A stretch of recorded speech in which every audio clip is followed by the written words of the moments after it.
Hello and welcome back to the TCM YouTube channel for the eighth and final one of our season previews for the 8 Women's regional sides, albeit a bit belated now with the time of the season. But anyways, it is the turn of the Norman Diamonds. And joining us is the Lancashire fan, Simon. You may think that's a weird thing, but if you've been following the Cricket Men Twitter lately, you would have seen him shouting for the White Rose in his university's recent varsity. So you may say he's actually the perfect candidate. How are you, Simon? I'm good. I wouldn't say I'm a perfect candidate. In fact, I'd say I'm probably the last candidate. But we're here and we're going to preview Yorkshire, and I'm going to waffle, and we're going to find out a lot about them because they actually do have quite a strong side, which is much to my annoyance. Because Thunder losing a lot at the minute, I believe. But yes. Indeed, Thunder are bottom of the Rachel Heo Flint after 5 games played, whilst Northern Diamonds are third with 3 wins from their first 5 games. We kind of spoke a bit off air at the start about Lauren Winfield Hill in particular. Absolute run machine last season with 470 in this competition, has kick-started in the same fashion this year. Definitely, and I think she's a good player to watch. I mean, just as we're speaking, they're playing another match, and I think you said she's on 68 or something already. I mean, I got a stat that she was her half century versus the Sunrisers. 8 out of her 10 past innings, she got a half century. I mean, she's just that player who you know is going to score runs. You know will have be a rock for the team, and I think. For the Northern Diamonds, especially in the women's format, she's an asset. She's just someone you want in your team. First name on the team sheet every time. And it's good to see that she's continuing it in this season. I think it'll be, she'll be instrumental if the Northern Diamonds are going to push for silverware as this season goes on. Definitely continue on the front of players currently at the club. We also spoke about Holly Armitage before we started.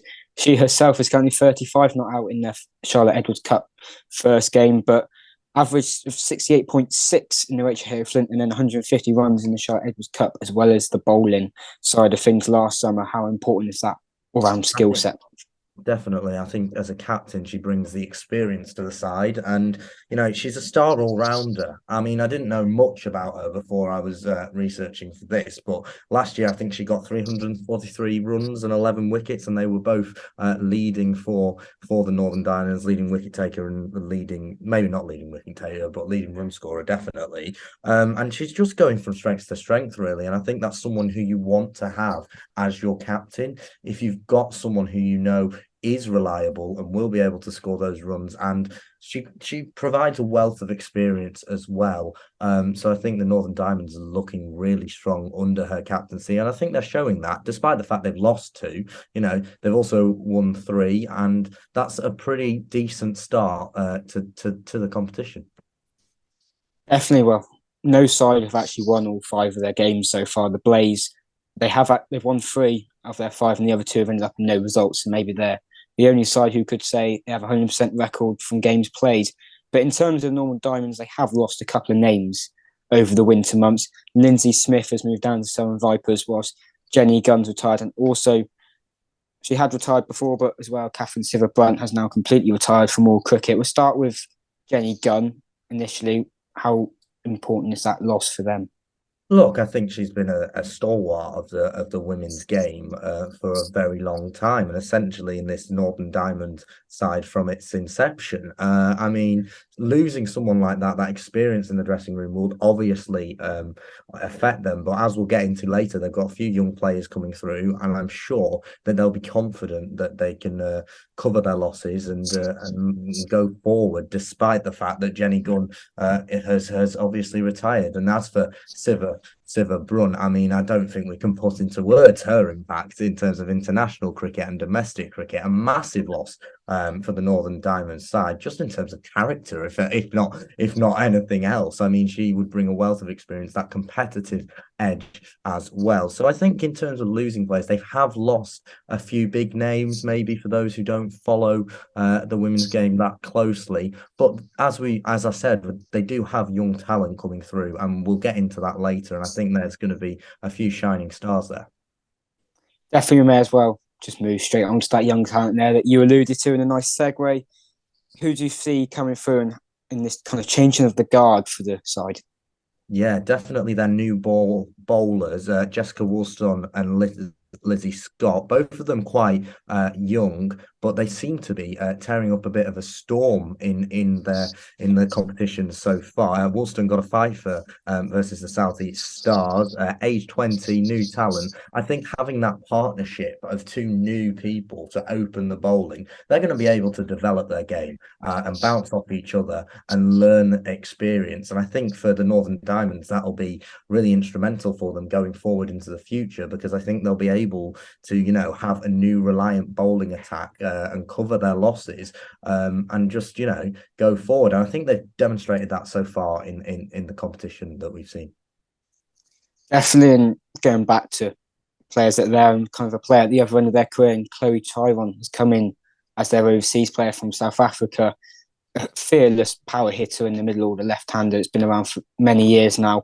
How much of an asset is that to them to have that, as well as her bowling ability as well in the side? I mean, an overseas player can make or break a team. They can either do not much or they can add a lot to the side. And I think in her case, she's definitely going to add a lot to this Northern Diamond side, just bolster it a bit. And I think often we tend not to speak about overseas players in the women's domestic game, but I think they are, instrumental in the in the sides that we see. And I think, any team would benefit from having an overseas player, but having someone with such experience, having played for South Africa, as you mentioned, will definitely help them along the way. Without a doubt, a couple of other names in the game. You've got Erin Burns at Central Sparks, who's absolutely tearing it up currently, especially with the ball, and then Orla Prendergast on the debut for Western Storm with a fantastic 100 that won in the game, I believe, over the Thunder on that day. But moving on now just to the contracted players at the club, you've got the aforementioned Lauren Hill and Holly Armitage, as well as Stir Callis, Bess Heath, Beth Langston, Katie Levick, Rachel Slater, Leah Dobson, Phoebe Turner, and Emma Marlowe. Just on a general point about that, how good is it to see the ECB funding these contracts and allowing more players to become professional in the women's game? I think it creates an enthusiasm. It creates a structure. We talk a lot about Australia and what Australia have done with the domestic system. And don't get me wrong, the ECB are a long way behind that.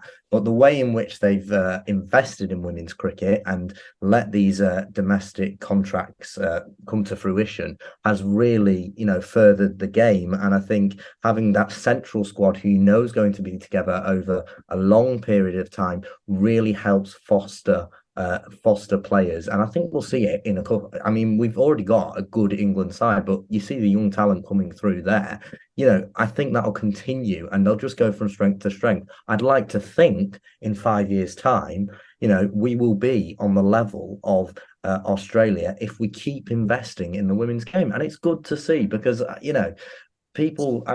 I think the way we can get more people to watch women's cricket is by investing in it, market it, make it a product. And, keeping those central core players year on year is definitely going to help that.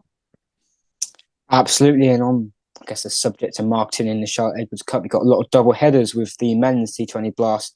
Lancashire have got one with the Thunder next Thursday. But on that front as well, the block of Charlotte Edwards Cup games coming in a hectic period of 2-3 weeks for the women's games. Having those double headers on that point of growing the game you made, how can that assist in that front? Look, I think double headers and being innovative and taking the risk like Lancashire having the women play in that headline spot, I think that is the way forward. Some people will say, oh, it'll give a bad image because people might leave the ground after the men's game. Well, that's their loss. That's what I say to them. And I think the only way we're going to progress is if we put the women in these headline slots. We get people into it. We get young girls. We progress the game. And I think, seeing these double headers in the Charlotte Edwards Cups over the past few years has been hugely beneficial. I don't think we can overstate that. They've really brought a new enthusiasm to the women's game by by bringing new fans in. And I'd love to see these double headers continuing. And I'd like to see more counties taking the risk, if I'm honest. I'd like to see them putting the women's games in that headline slot. And, I described it as a risk there. That's probably not the right word. I wouldn't say it's a risk. I'd say it's innovation, and it's what's needed for the women's game to grow. But yeah, on a general point, I think those double headers are really the way forward. And I'm looking forward, hopefully, to being at that Thunder game on Thursday. Hopefully, I can give them a touch of winning energy because they're not doing very well. Well, maybe it could be a first for them this season on that front, but as well, alongside the double headers, got them playing at more of the normal first-class counties home grounds. Northern Diamonds tonight against Western Storm are playing at Headingley, and in fact, they seem set to be on for a total of well over 200. Winfield Hill currently on 85, and Holly Armitage on just 55, not out, 117, 15 overs. I mean, that is testament to what the players can do themselves. But we'll just bring it back towards Northern Diamonds more specifically towards the end of this preview and some predictions. Obviously, Rachel Hayo Flint has started now. We're well underway in that competition in that sense. They're third, they're the defending champions in that.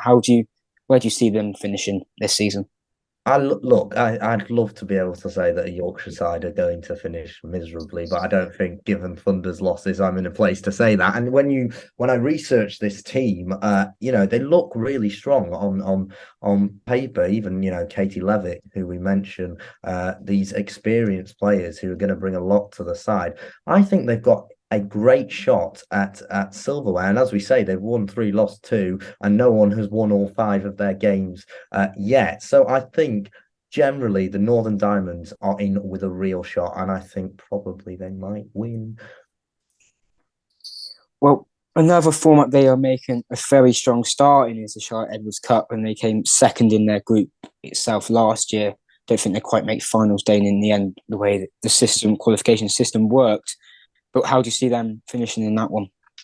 Well, I think with the Charlotte Edwards Cup and the way that it works and the shortness of the competition and the quick fire matches, you've got to get going quickly. You've got to get that win on the board. You've got to come to a thing. And hopefully, as we will see, the Northern Diamonds may do that. And if they do that, I'd like to think they'll carry that momentum through and be able to, again, challenge for the top spots. I think they're one of the strongest regional sides that we see. And it pains me again to say, but I reckon they will definitely be up there in the top, maybe looking to top their group, possibly a second. We shall see. It's definitely an exciting season ahead for the Northern Diamonds after an impressive start for them as well. Thank you, Simon, for joining us to complete the season previews for the women's regional sides, albeit a bit later than would have been ideal. So, just to say, it's so on brand. It's so on brand. It very is on brand for TCM. I'm reviewing Yorkshire, and we're about 5 games into the season, so that's great. But it's been a pleasure, and as much as it pains me to give Yorkshire so much praise, I think the Northern Diamonds are going to do exceptionally well this year. Well, only time will tell on that front, and I'm sure we'll have more videos, reviews, and stuff about the women's season as the games tick by. But thank you for joining us, and thank you for watching, and I hope you enjoy the cricket in the coming weeks and months.